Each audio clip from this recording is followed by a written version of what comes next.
Hello and welcome to the 3-Minute Quran Study, the place where myths are exposed. Today we want to look at what is by many believed to be the earliest explicit occurrence of the Prophet of Islam. Written sometime after 661 AD, the history of Heraclius, which covers the events from 590 AD until 661 AD, does refer to the Prophet of the Arabs as Muhammad. The Jews called the Arabs to their aid and familiarized them with the relationship they had through the books of the Old Testament.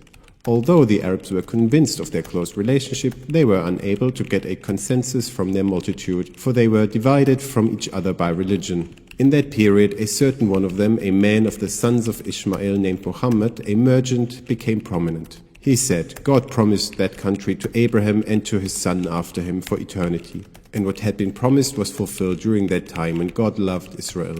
Now, however, you are the sons of Abraham, and God shall fulfill the promise made to Abraham and his son on you. Only love the God of Abraham and go and take the country which God gave to your father Abraham. No one can successfully resist you in war, since God is with you.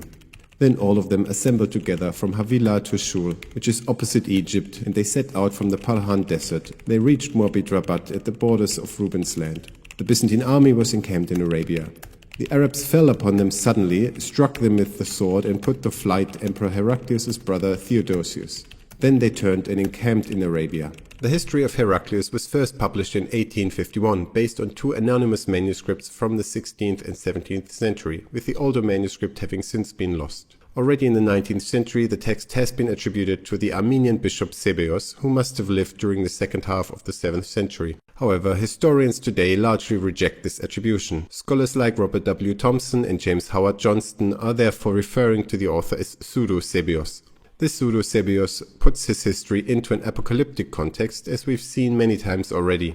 The end of days is initiated by a return of the Jews into the Holy Land. This return is made possible through an alliance with the Arabs, the fourth beast from the book of Daniel. When pseudo-Sebeos does refer to the geography, he clearly follows biblical traditions. His Arabia reaches from east of the Sinai Peninsula to beyond the Dead Sea. But his history also contradicts all of the evidence when he claims that the Jews went to the Arabs and united their 12 tribes with the 12 tribes of the Ishmaelites.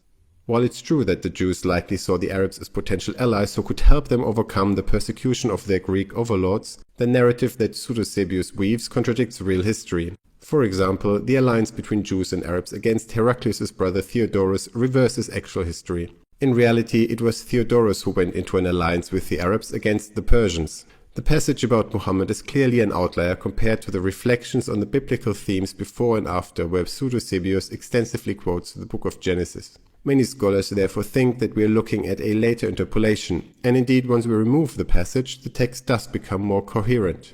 In conclusion, we now know that the history of Heraclius was not written by Sebeos. It is an apocalyptic text, not actual history, and the passage about Muhammad is likely a later interpolation, probably from around 750 AD. In the next episode, we will continue our hunt for the historical Muhammad. Until then, thank you very much for watching and see you next time.